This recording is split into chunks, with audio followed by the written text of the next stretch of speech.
Es un gusto para mí poder presentar a Gabriel Castellá. Como estábamos recién hablando, ya tuvimos la oportunidad de escucharlo el año pasado, de una charla sobre paradojas existenciales que realmente fue muy interesante, muy motivadora. Creo que todas las charlas que da Gabriel son de ese estilo, así que creo que vamos a estar muy interesados en esta. Eh, Gabriel Castellá es médico, psicoterapeuta, especialista en medicina y psicología transgeneracional y en logoterapia. Él es el padre de Gabriel, el doctor Herminio Castellá. Por allá por los años 1960 creó una teoría del programa de vida que, bueno, Gabriel ha seguido trabajándola y divulgándola. Gabriel ha dado muchas conferencias en congresos nacionales e internacionales en la especialidad que él tiene.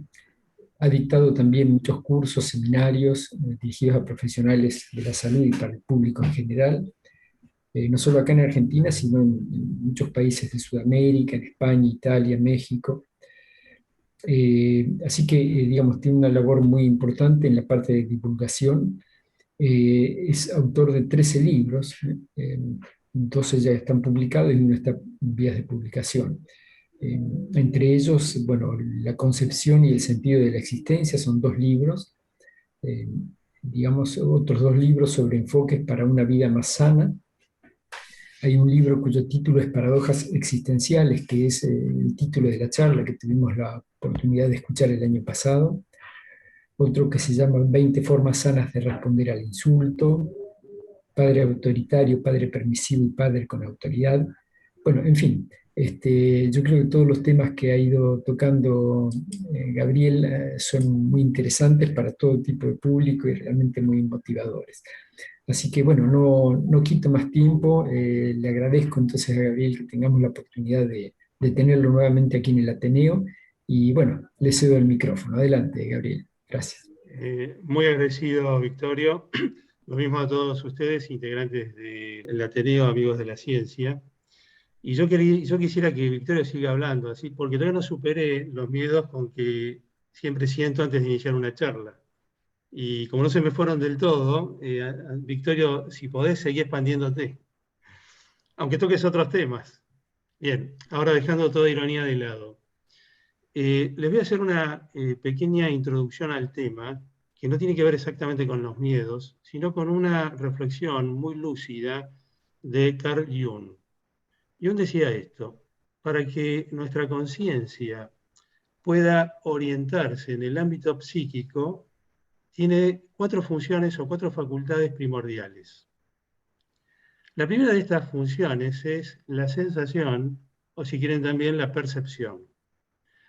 Y la sensación o la percepción nos permite adquirir la noción que estamos en contacto de alguien o de algo. La segunda función es el pensamiento. Tan caro a ustedes que se dedican a la ciencia, ¿sí? Y el pensamiento nos permite develar de qué se trata aquel ser o aquello con lo que estamos en presencia. Luego una función valiosísima, pero no tan cultivada en nuestra cultura, que es la intuición.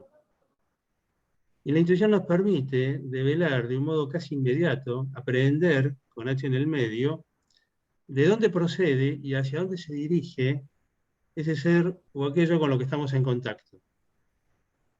¿Sí? Jung también decía que la intuición es la percepción inconsciente. El problema que tenemos con la intuición es que es una función irracional. Y entonces desde la racionalidad nos cuesta mucho poderla dilucidar y comprender, pero es valiosísima. Y la última función está referida a los sentimientos. Y los sentimientos nos comunican, nos informan o nos aportan qué valor tiene para nosotros la experiencia que estamos atravesando. ¿Sí? Esa es la función básica y lo que nos comunican ellos. Y voy a hacerles un pantallazo muy abuelo de pájaro de algunas emociones y sentimientos para introducirnos en el tema y después centrarnos en el miedo. Si lo que experimentamos es alegría o es amor, lo que nos está comunicando este sentir es que estamos en contacto de alguien o de una experiencia muy valiosa para nosotros, que nos hace bien. La alegría es la rúbrica que firma o que confirma estar atravesando una situación constructiva, que fue muy bueno lo que acabamos de vivir. Y el amor siempre es constructivo y siempre es benéfico, que nos hace bien a nosotros o que nos hace bien a los demás. Si lo que experimentamos es enfado, ira, enojo, eso esencialmente lo que nos está diciendo es que estamos atravesando una condición de injusticia. Esencialmente es esto, es el gran detector, la ira o el enojo de atravesar una condición injusta, que no nos merecemos lo que estamos viviendo. Después podemos desde la razón discernir si es cierto o no, pero ese es nuestro sentir y esta es lo que nos comunica esta emoción. Como contrapartida de ella, un sentimiento muy complejo, muy evolucionado y exclusivamente humano es el sentimiento de culpa. Y al revés del enojo o el enfado, el sentimiento de culpa, sea certero o no, adecuado o inadecuado, lo que nos está comunicando es que hemos sido nosotros los que hemos cometido una injusticia. Que con nuestro accionar o con nuestra omisión hemos hecho algo dañino para terceros. ¿Sí? Y entonces es un freno poderoso para no seguir avanzando en esa dirección. Esto es lo que nos comunicaría el sentimiento de culpa. Si sentimos tristeza, esta emocionalidad lo que nos advierte es estar en una condición de pérdida, que algo valioso para nuestra vida ha dejado de estar presente. Se ha constituido un vacío, reparable o no, pero que es de pérdida respecto a algo valioso. Esto es lo que nos comunica la tristeza. Si sentimos vergüenza, esta emocionalidad lo que nos está comunicando, nos está advirtiendo, es que nos sentimos expuestos. Y entonces tenemos que hacer algo para corrernos de esta condición de estar inadecuadamente expuestos. Esto es desde el sentir. Si sentimos envidia, ¿qué nos está indicando esto? Una vivencia de inferioridad, que en la comparación con otros, esos otros nos superan holgadamente, y que nosotros en el fondo nos sentimos como incapaces de alcanzar la misma estatura, ya sea en cómo es la otra persona, en lo que hace, en lo que logró, etcétera, etcétera. ¿Sí? Como decía muy bien José Ingenieros en su libro El hombre mediocre, que seguramente algunos de ustedes han leído, envidiar, decía él, es una declaración de mediocridad. ¿Sí?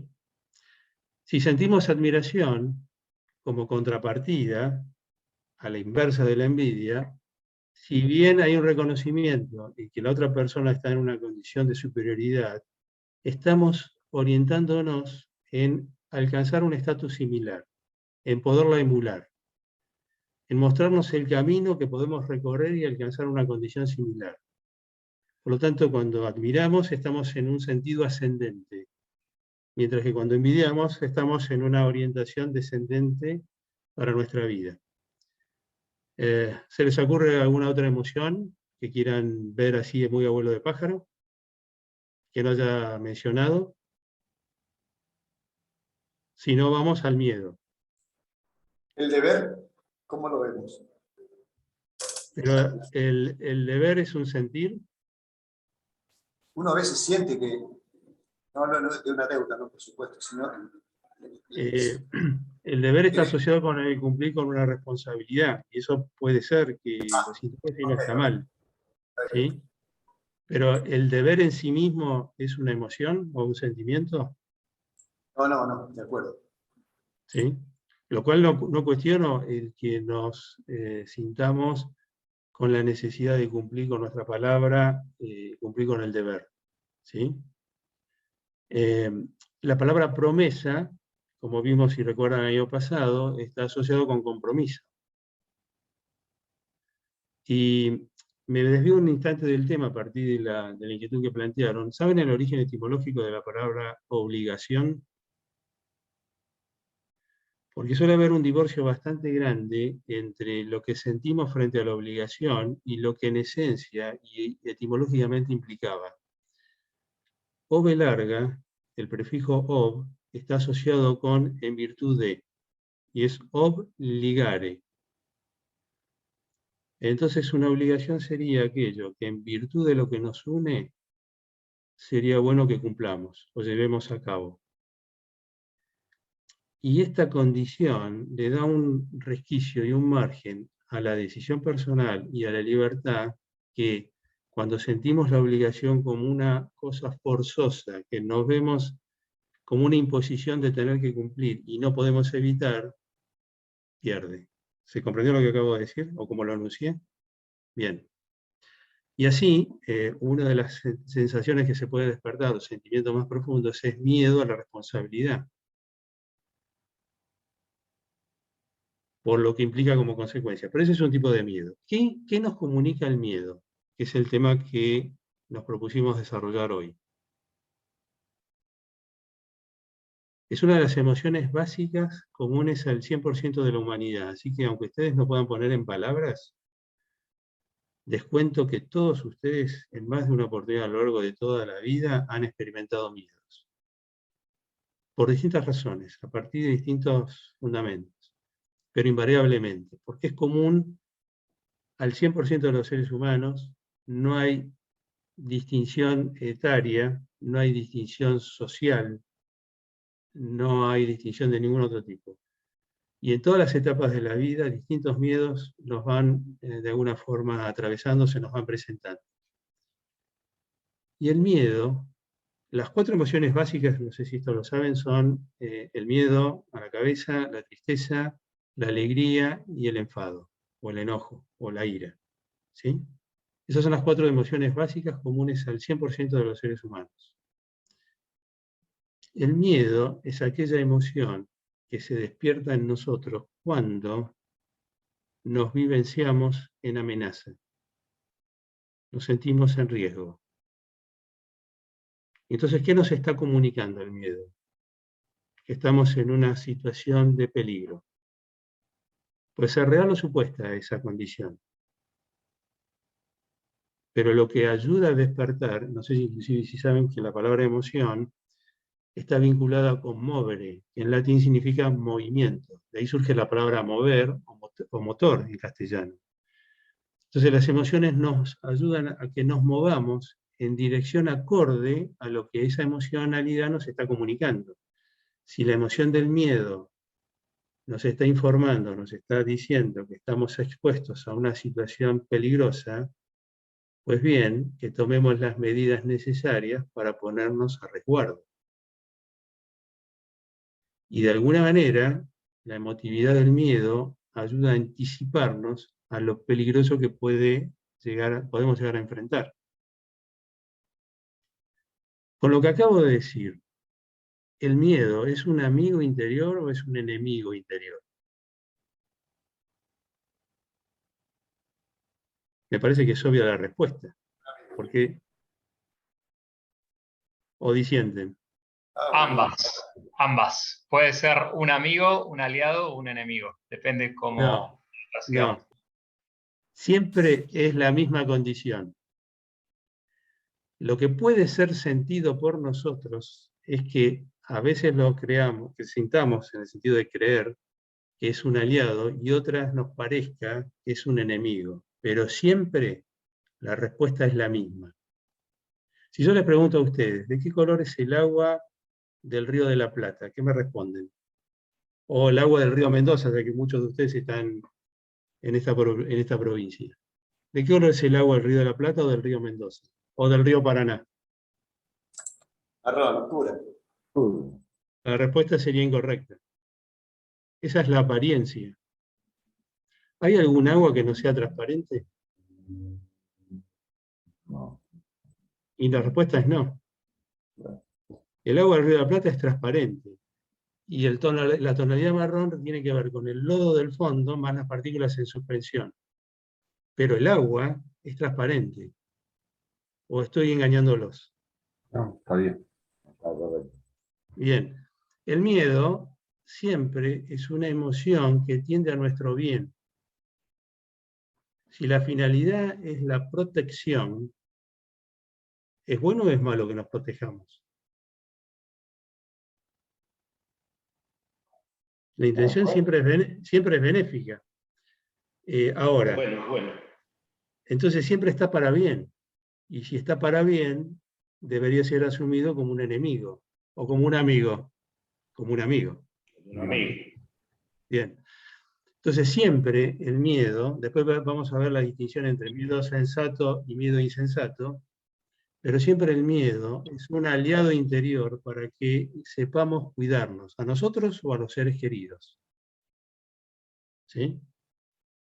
Perdón, Gabriel, te puedo hacer una pregunta. Vos mencionaste la intuición.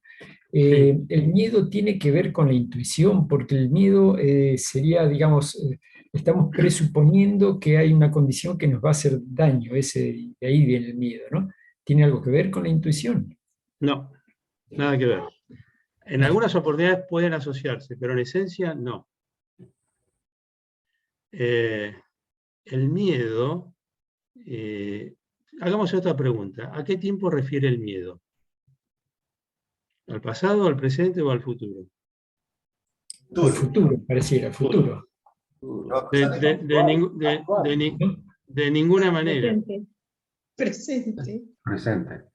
Bueno, el miedo, según el tipo de miedo a que hagamos referencia, después les voy a marcar la distinción entre miedo sensato y el insensato, puede estar refiriendo, como dijeron ustedes recién, al presente o al pasado, pero nunca al futuro. Nunca.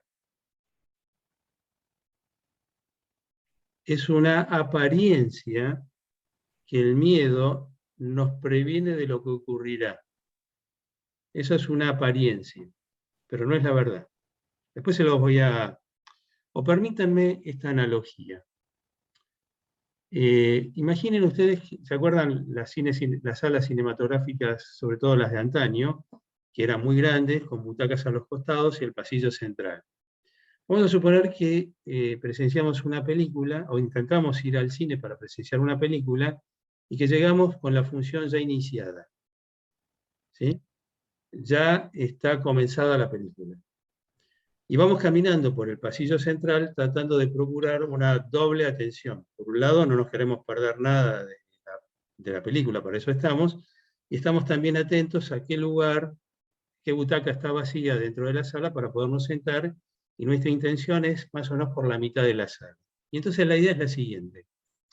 Vamos caminando por el pasillo con esta doble atención. La pregunta es, mientras caminamos a través del pasillo, ¿nos acercamos a la película o nos alejamos de ella? Y la pregunta está referida desde el punto de vista físico.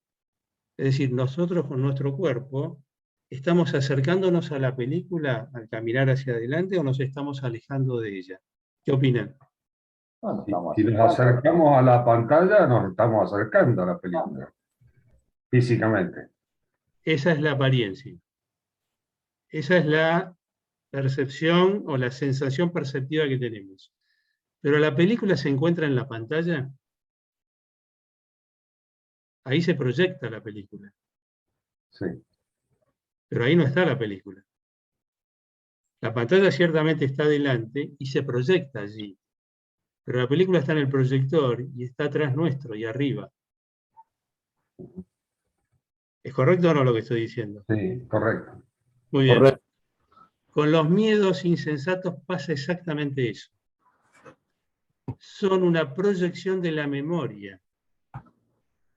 Y la memoria remite al pasado, nunca anticipa el futuro. La memoria es lo que está registrado de vivencias y experiencias pasadas. La memoria no tiene capacidad precognitiva. El miedo tampoco. La intuición sí. La intuición sí nos permite anticipar lo que podrá ocurrir, o lo que está por ocurrir. El miedo no. Vamos a definir miedo sensato e insensato si no queda tan abstracto, o no queda tan en el aire. Cuando el miedo que experimentamos responde a una situación real y actual de peligro, ese miedo es sensato. Porque en realidad tendríamos que hacernos otra pregunta, que es la siguiente. ¿El miedo determina el peligro o el peligro es el que determina el miedo? ¿Se entendió el tenor de esta pregunta? ¿Es el miedo el que determina el peligro o es el peligro el que determina el miedo? El peligro que determina el miedo. Generar, yo creo que es el miedo el que determina el peligro. Bueno, entonces, cuando eso es así, estamos hablando de miedos insensatos. El orden natural no es ese. El orden natural es, el miedo es la emoción que surge ante una situación de peligro. Entonces, primero es el peligro y después es el miedo. Ese es el orden natural. Cuando se respeta este orden natural, ese miedo es sensato. Porque el miedo es la consecuencia de la condición de peligro que estamos atravesando. Cuando estamos atravesando una condición o situación en la que no hay peligro, o la situación que tememos es peligrosa pero no está ocurriendo ahora, esos miedos son insensatos. Y de ahí, de alguna manera, esos miedos son los que están condicionando el peligro que no existe o que no está ocurriendo. Y esto es enfermizo. Es sano tener miedos sensatos y es enfermizo tener miedos insensatos. Y reitero, un miedo es insensato cuando estamos en una condición que en sí misma no es peligrosa o que siendo peligrosa no está ocurriendo aquí y ahora. Por ejemplo, ¿qué tiene de peligro rendir un examen? Salir aplazado. Desaprobado, claro. ¿Que podamos o no aprobarlo? Bueno, esas serían las consecuencias. Pero ¿sería un peligro no aprobar un examen? ¿Sería un peligro volver a estudiar y rendir nuevamente? No. Hay satisfacción. Es un peligro. No es un peligro. No es un peligro. Satisfacción. Bueno, perfecto. Entonces, sin embargo, todos nosotros, en mayor o menor medida, hemos tenido miedos ante una evaluación de un examen. ¿O no es verdad? Sí. Bueno, este es un ejemplo, me parece muy elocuente y hasta obvio, de un miedo insensato. Porque estamos temiendo una situación que no tiene absolutamente nada de peligro. Después podemos, si quieren, complicarlo un poco más. ¿Por qué y para qué es que surge este miedo? Pero en esencia, una condición de examen no ofrece ningún riesgo, ningún peligro, y por lo tanto, temer lo que no es peligroso no es sensato. Y termina convirtiéndose en peligroso lo que en realidad no lo es. No es que se convierta en peligroso, para nuestra sensación, para nuestro sentir. ¿Es claro lo que estoy exponiendo? En este momento, ¿hay algún delincuente o algún asaltante con un arma y nos está apuntando? Acá en mi casa no, y espero que en las de ustedes tampoco, o en el aula donde se encuentren tampoco. Pero si en este momento estuviéramos temerosos que alguien así nos pueda asaltar o atacar, esa situación que estamos sintiendo sería de peligro, pero no está ocurriendo. Entonces también sería insensato. ¿Sí? Entonces reitero, cuando el miedo que experimentamos responde a una condición auténtica de peligro y vigente, es sensato tener miedo. Y cuando experimentamos miedo ante una situación que no es peligrosa o que siéndolo no está sucediendo, es insensato. En ambos casos, esos miedos están para nuestro bien, nuestra protección, pero los primeros de manera adecuada, los segundos no. ¿Sí? Pero en ambas situaciones son como aliados interiores, porque es para nuestro cuidado. ¿Están de acuerdo con esto? Los miedos sensatos, por favor, no se les ocurra modificarlos, corregirlos, ni alterarlos. Que sigan vigentes. y que se expresen cuando realmente la situación lo amerita. Los que tenemos que tratar de superar son los miedos insensatos, y nuestro sentir, inclusive nuestro inconsciente, está hiperpoblado, sumamente habitado de este tipo de miedos.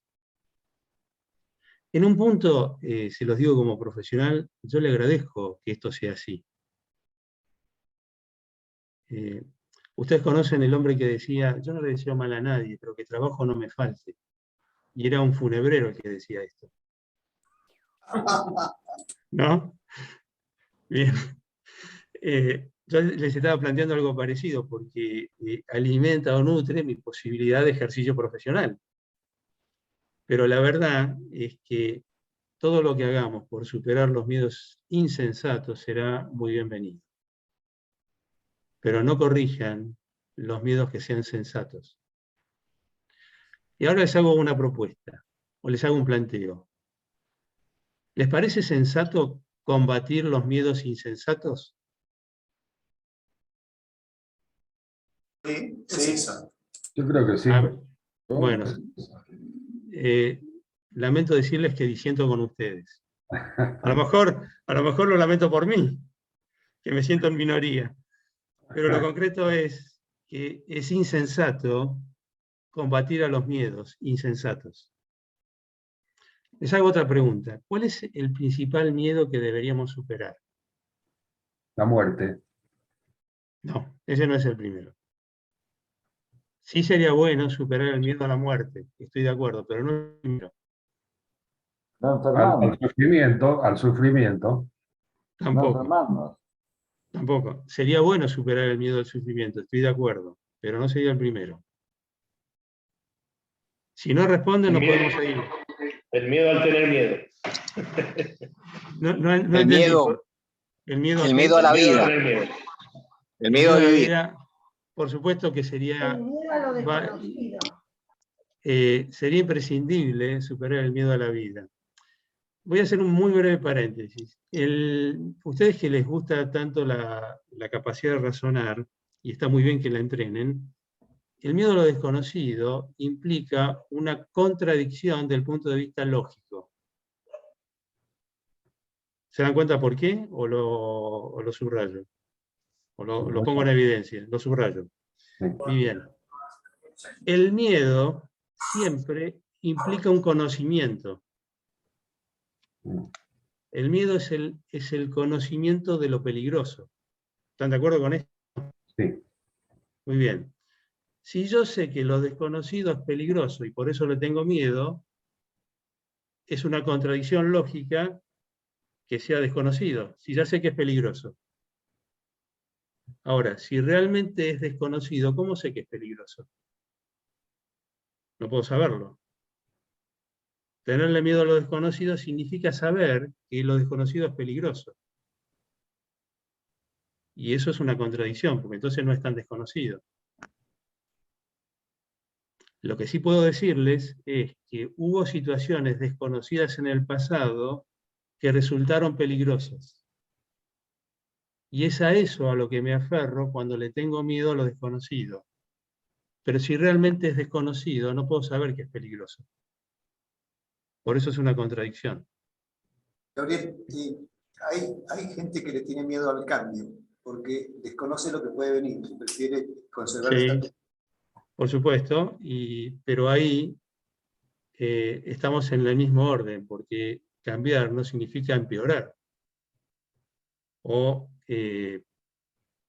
atravesar una situación que sí será compleja o dificultosa o peligrosa.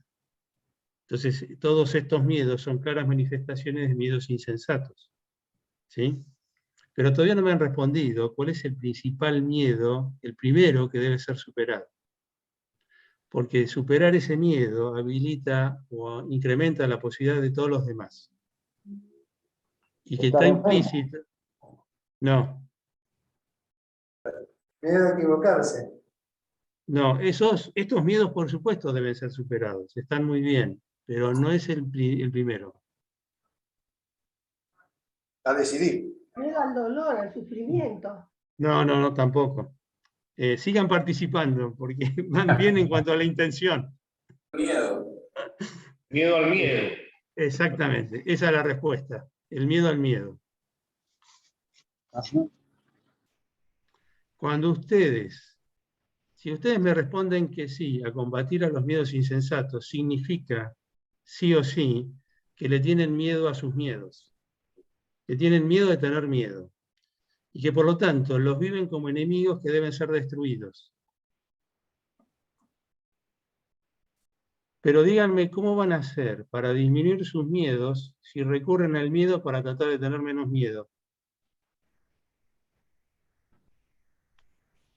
Esto sería como recurrir a la nafta o al combustible para tratar de apagar un incendio. Hay que hacer un trabajo mental, Bueno, y se tiene que posicionar de otra manera. claro. Por eso estoy en total desacuerdo con lo que llegó a afirmar Roosevelt, el presidente norteamericano, cuando dijo que al único miedo que habría que tenerle es al miedo. No, porque el miedo no es un enemigo. Ni el miedo tiene por finalidad destruirnos o perjudicarnos. Puede ser que esa sea una consecuencia y un efecto, pero no es la intención primaria. Siempre el miedo está para nuestra protección. Y por lo tanto, siempre es un aliado. Y si tengo miedo a lo que es un aliado, lo convierto desde mi sentir o lo vivencio como un enemigo. Y sigo en un círculo vicioso donde me incremento cada vez más. ¿Se capta lo que quiero transmitir? Entonces, el primer miedo, el primero de todos que debemos superar es el miedo al miedo. Porque es una de las emociones más benéficas en cuanto a la intencionalidad. Lo que sí sería sensato es tratar de superar, transformar, no combatir.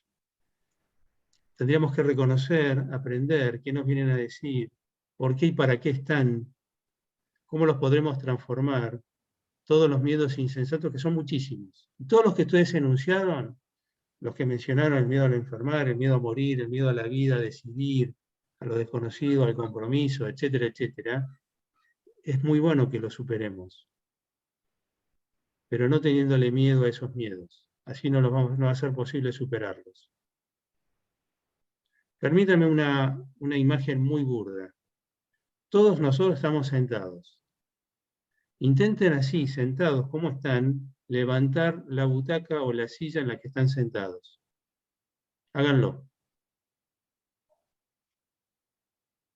Roberto no cumplió con la consigna. La consigna era, sentados como están, levanten la silla. Y Roberto no respetó la consigna porque se puso de pie. Sí, no se puede. No se puede. Porque para cumplir esa consigna, condición sine qua non es que ustedes salgan de la silla. Mientras ustedes permanezcan sentados será imposible. Yo no domino la técnica de la levitación. Bien, si quiero levantar la silla, tengo que encontrar un punto de apoyo y salir de allí. ¿Es cierto o no? Muy bien. Si pretendo combatir mis miedos, desde el miedo al miedo, es como pretender levantar la silla sentado en ella. Es imposible. Pero no porque levantar la silla sea imposible, como no es imposible superar el miedo, pero será imposible de ese modo. ¿O no es cierto? Y cuando puedo empezar a descubrir que el miedo es un aliado, mi manera de vincularme con mis propios miedos cambiará sustancialmente. Y ahora les voy a decir algo como conclusión que va a parecer un disparate, pero tiene fundamento lógico. ¿Ustedes sienten afecto, sienten aprecio por sus amigos? ¿Sí o no? Bueno, el día que descubran que sus miedos son también amigos interiores, espero que a la par sientan el mismo aprecio con que estiman a sus amigos de carne y hueso. ¿O es muy loco esto? Pero a los miedos sensatos. No, no, Otros- a todos los miedos, aún los insensatos. ¿O ustedes solamente quieren a los amigos que hacen todo correcto? ¿Ninguno de sus amigos se equivocan o hacen cosas que pueden ser erróneas para ellos o para ustedes?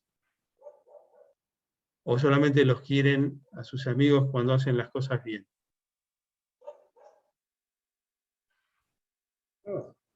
Gabriel, en el caso que tenga enfrente un oso muy grande, o un tigre, o un león, y está parado enfrente mío, yo lógicamente voy a sentir miedo. Sí, y es sensato ese miedo. Es absolutamente sensato. ¿Sí? Pero sentir el mismo miedo ante un oso de peluche o ante la posibilidad de estar frente a un oso es insensato.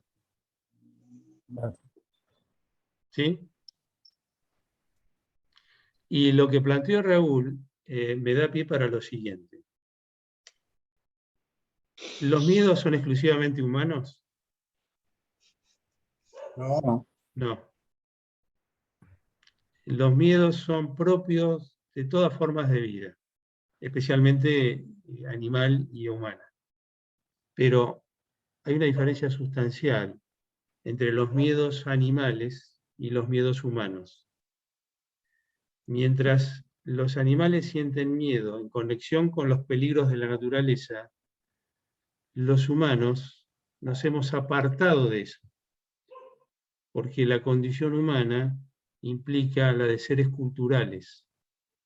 Entonces, los miedos que en su origen estaban, en su origen más remoto, más primitivo, estaban íntimamente ligados a los peligros de la naturaleza, los que sean, un depredador, un rayo, una terrible tormenta, un terremoto, con milenios de cultura, han virado y se han culturalizado. Entonces nuestros miedos están impregnados de cultura. Y es comprensible que sea así. Y entonces, sí. Entonces, podemos pensar que en el animal, en el animal siguen ligados al cerebro límbico, en cambio en el humano tiene un poco más que ver con lo cortical. En nosotros se calcula también, no olvidemos que antes que el límbico y el cortical tenemos el cerebro reptiliano. ¿Sí? Ese quería decir. El límbico siempre tiene que ver con las emociones, ¿no? Y las emociones también las sienten los animales, no es que es exclusivamente humana.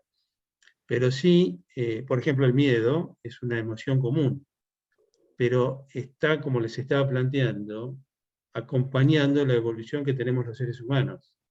Entonces adquieren un tinte mucho más complejo y muchísimo más apartado de lo que en su origen era un peligro real. ¿Sí? Y el problema es que sentimos como si fuese un peligro real situaciones que directamente no son peligrosas o que no están sucediendo. Entonces, abundan mucho más en nosotros, los seres humanos, los miedos insensatos que los sensatos. En los animales predominan al revés los miedos sensatos. También en ellos hay miedos insensatos, sobre todo los que están de alguna manera domesticados, los que están en contacto con nosotros, con los humanos.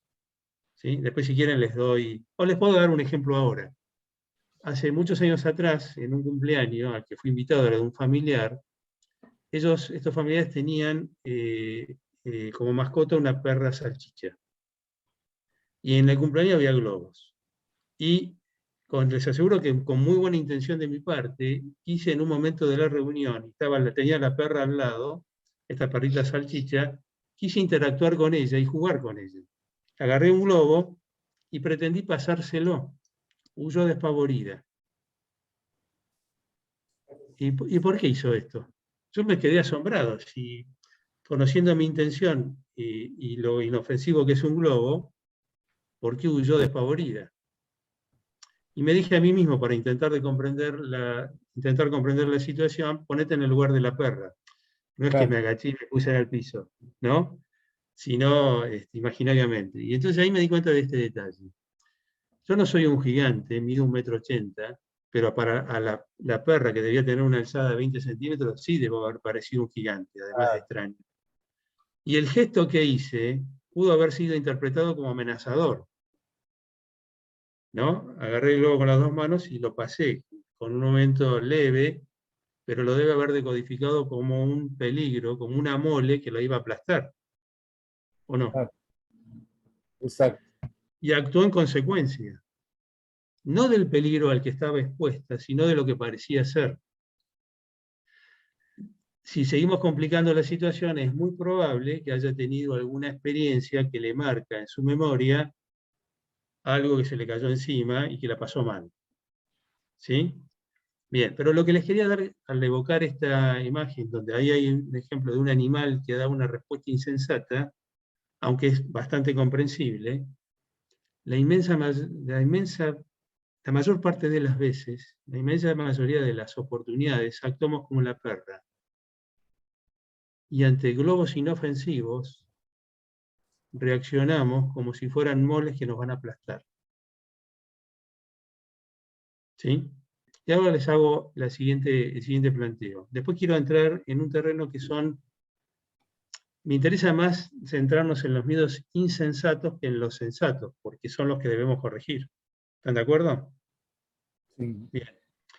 Esta manera de posicionarnos es muy sencilla, pero es muy útil para que ustedes se pregunten, cuando experimenten miedo, si es sensato o insensato.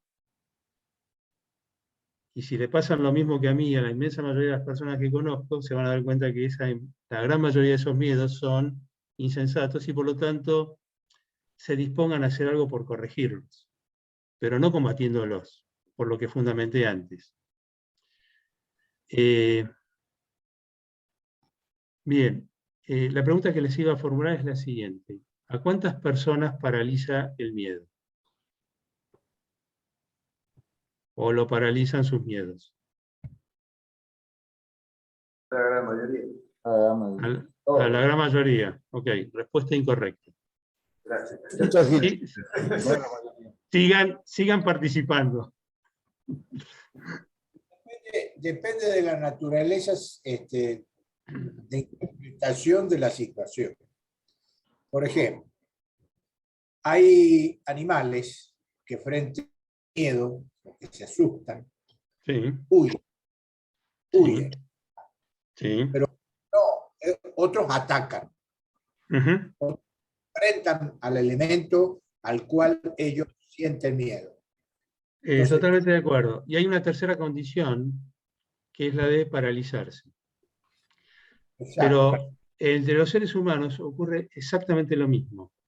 así es. Hay personas que al sentir miedo atacan. Hay personas que al sentir miedo se paralizan y hay personas que al sentir miedo huyen. Entonces, atacar, paralizarse o fugar o huir no depende del miedo, sino de la Exacto. personalidad que tengan. Y por lo tanto, la respuesta correcta es a la pregunta ¿a cuántas personas paraliza el miedo? Es a ninguna. Si es verdad que hay personas que al experimentar miedo se paralizan, pero es la persona la que se paraliza, no es el miedo quien la paraliza. Es un error de nuestra percepción y de nuestra ubicación como personas, la de creer que el miedo nos paraliza. Porque si no le estamos dando una entidad y un poder al miedo que en realidad no tiene. Bueno, ¿Sí? El paralizarnos, el atacar o el huir, al sentir miedo, es lo que hacemos los seres humanos. Pero es lo que hace cada uno en función de su personalidad, de su modo de disponerse ante la vida, etc. Pero no es lo que el miedo hace por nosotros. ¿Es claro esto? clarísimo. Si yo digo, me hicieron asustar o me hicieron tener miedo o me hicieron sentir culpable, estoy eludiendo mi compromiso, mi responsabilidad como persona y dueño de mi sentir, y estoy poniendo afuera lo que en realidad responde a mí o depende de mí. ¿Sí? Y esto es muy común que lo hagamos, pero es un error que también debe ser corregido. ¿Sí? Bien. Les cierro lo que les estaba mencionando con esta idea. El hombre sano o vigoroso tiene tres modos esenciales de moverse. Y el hombre enfermo, cuando digo hombre estoy diciendo ser humano, ¿no? Pero ahora con el lenguaje inclusivo hay que aclararlo. Entonces quiero decir, el ser humano sano o vigoroso tiene tres modos de moverse y el ser humano enfermo o violento otras tres. El ser humano sano o vigoroso, cuando va hacia adelante, avanza. El violento o enfermo ataca. El ser humano sano o vigoroso, cuando se tiene que quedar en el lugar, espera. Está en una actitud de espera. El ser humano enfermo o violento, cuando se queda en el lugar, se paraliza. Y el ser humano sano o vigoroso, cuando tiene que ir hacia atrás, retrocede, en tanto que el enfermo violento huye. Y estas tres maneras que les mencionaba, atacar, paralizarse y huir, están mediatizadas a través del miedo. ¿Sí? Pero son ejecutadas por la persona. ¿De acuerdo?